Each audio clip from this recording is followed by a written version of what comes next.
General Torre, kawawa. Talo na naman sa isang kaso. Ang tindi talaga ng karma pag tumama, no? Update sa kanya ngayon, para daw basang sisiw. Inayawan na rin ng mga pula. Pero wag ka, andyan naman yung mga pink ina. Bilib na bilib pa rin sa kanya. O dito, sa balita po, sabi dito, wagi ang DDS vlogger na si Jun Abines matapos ibasura ng korte ang kasong unjust vexation na isinampa ni dating CIDG Chief General Nicolas Torre III laban sa kanya. Nakaraan lang din po kay Jason Sa. Talo di si Torre doon, di ba?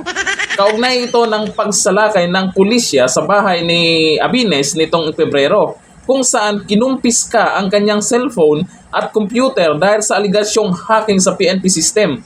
Giit ni Abines, political ang motibo ng kaso at mananatili siyang aktibo sa pagsusulat at pagbablog para sa katotohanan at hustisya. Naku, iyak na naman si Torre sa balitang to. Ubos ang kayabangan ni Torre ngayon.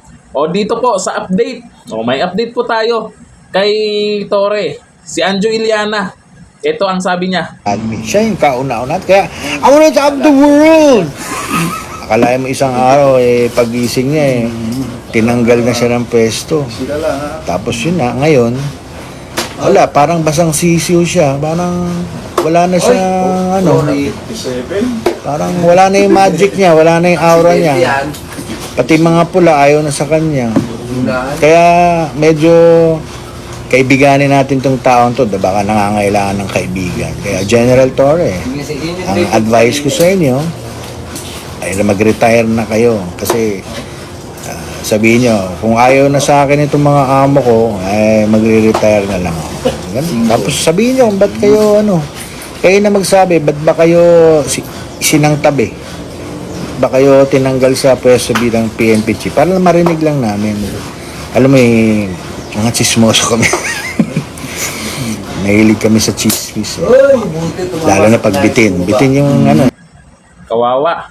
O sana yung sinasabi ng mga pink ina na may mas mabigat na ililipat lang daw siya. Itong si Torre, ililipat lang ng posisyon, mas mabigat daw.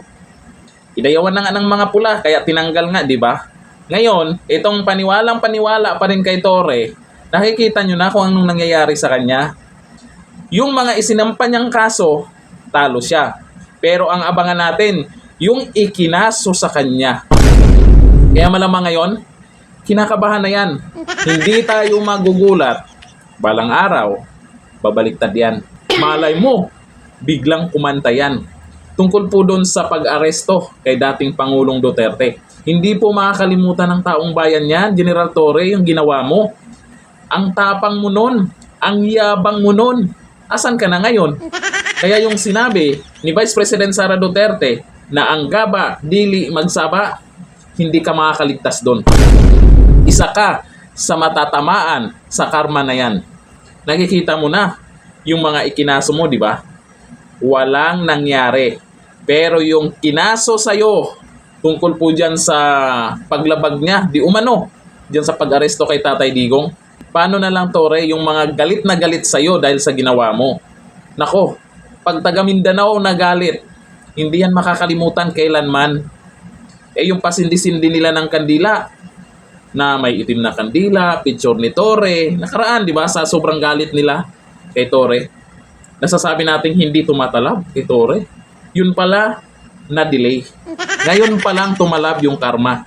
Ngayon pa lang tumalab yung pagsindi nyo ng kandila para sa kanya. Kumanta ka na, baka magustuhan pa ng karamihan, di ba?